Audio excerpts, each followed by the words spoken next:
Hello friends, how are you? I hope you are very much fine.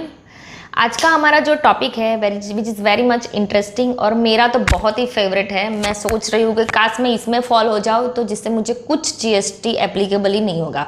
Yes, जो भी service provider ये scheme में fall कर रहे हैं उनको ना नहीं तो रजिस्टर्ड करवाने की ज़रूरत है, ना जीएसटी का रजिस्टर लेना है, ना जीएसटी का रिटर्न फाइल करना है, ना जीएसटी का पेमेंट करना है। और आप that's why it is called reverse charge maker which is not normal.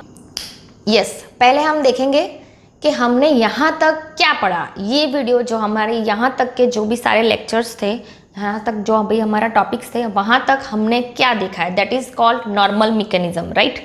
सो वो हम देखेंगे कि एक रजिस्टर्ड सप्लायर, मैं इशू कर रही हूँ जीएसटी वाला, मैं अपने बायर्स मतलब सेलर्स को मैं इशू कर रही हूँ रिसीवर को, right. It is my receiver, they are my sellers, right. तो उसके बदले में मुझे सेलर्स क्या इशू करेगा, पेमेंट मुझे देगा, राइट। मैं जैसे ही उनको इनवॉइस वाला विद जीएसटी वाला जो भी इनवॉइस दूंगी, राइट, तो वो मुझे विद जीएसटी वापस करेगा, राइट, यहाँ से वहाँ। That is called invoice value. वो मुझे विद जीएसटी अमाउंट मेरे अकाउंट में जमा कर देगा। सपोज मैं 100 रुपये का गुड्स को बेचती हूँ प्लस जीएसटी 18 रुपीज़, तो 118 रुपये मुझे सेलर मेरे अकाउंट में मेरे वापस करेगा, राइट। और मैं क्या करूँगी, वो 18 रुपीज़ 100 रुपीज़ तो मेरे ही थे, 18 रुपीज़ वो थे जीएसटी के, राइट।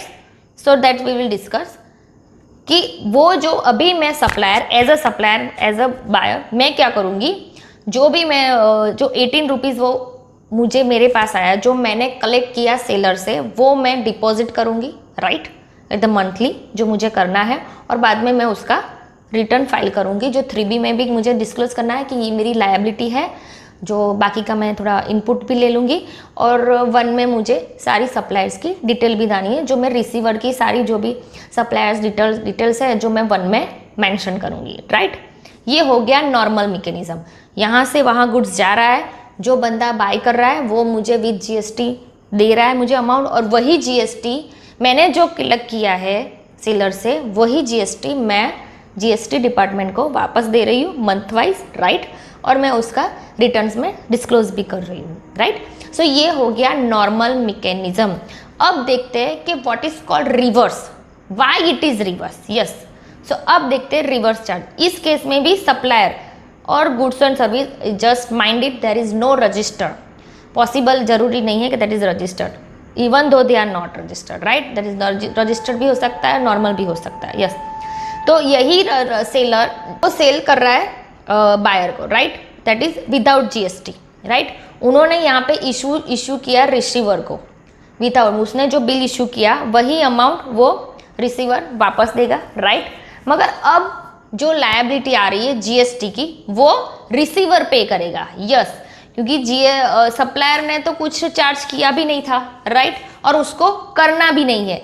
ये काफ़ी सारे ऐसे गुड्स है which is very much prescribed also, और सर्विसेज भी है, 18 टोटल सर्विस है जो वो भी प्रिस्क्राइब करी गई है कि कौन सी सर्विस ऐसी है जो केस में सर्विस रिसीवर को मतलब सेलर को भरना है, राइट।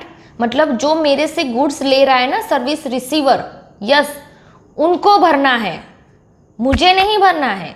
जो मेरी सर्विस लेगा उनको भरना है, यस। तो वो पहले वाले केस में क्या था, जो मैं इश्यू कर रही हूँ वही वाला हम नॉर्मल में था, राइट।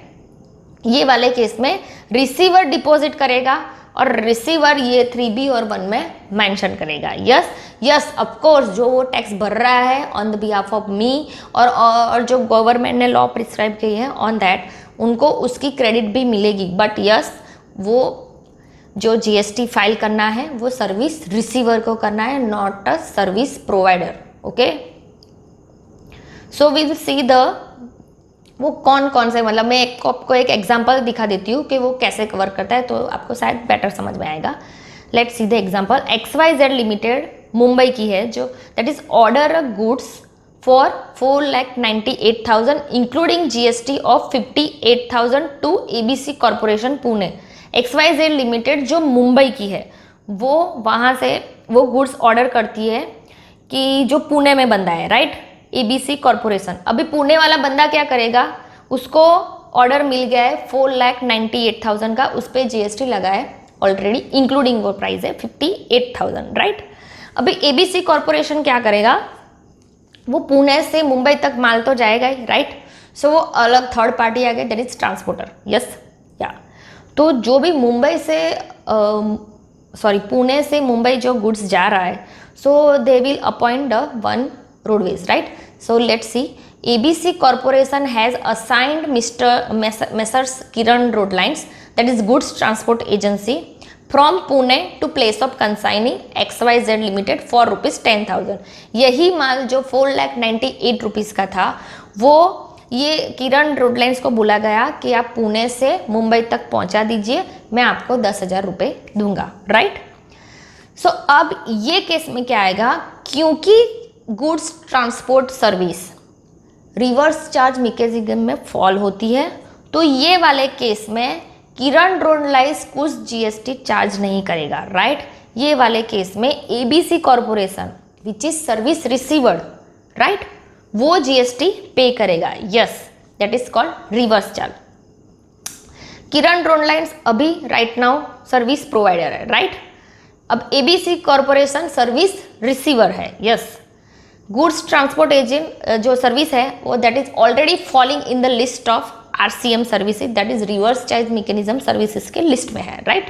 इसीलिए now ABC corporation is liable to GST to the government, not Kiran road line, which is even though they are service provider, even though they are seller, right.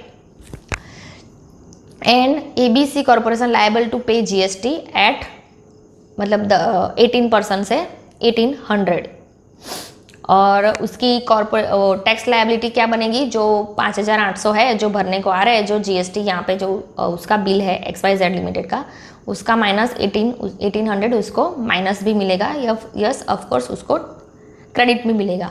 तो इन द मील वाइल आप देखेंगे कि एक बाजू ABC corporation under the RCM वो पे भी कर रहा है 1800, उसकी लायबिलिटी भी है, और ऑन द अदर साइड उनको जो टैक्स भरने को आ रहा है दूसरे केस में, तो उसके अगेंस्ट में जो 1800 उन्होंने ऑलरेडी पे किया है उसके माइनस भी होगा। तो वैसे देखने को जाए तो उनका नेट लायबिलिटी तो जीरो ही रहता है, जो 1,800 रुपये उन्होंने भरे हैं वही 1,800 रुपये उनको क्रेडिट भी मिलेगी, मगर उनको भरना जरूरी है, yes. They are bound by government to pay GST, to charge GST and file the return, yes।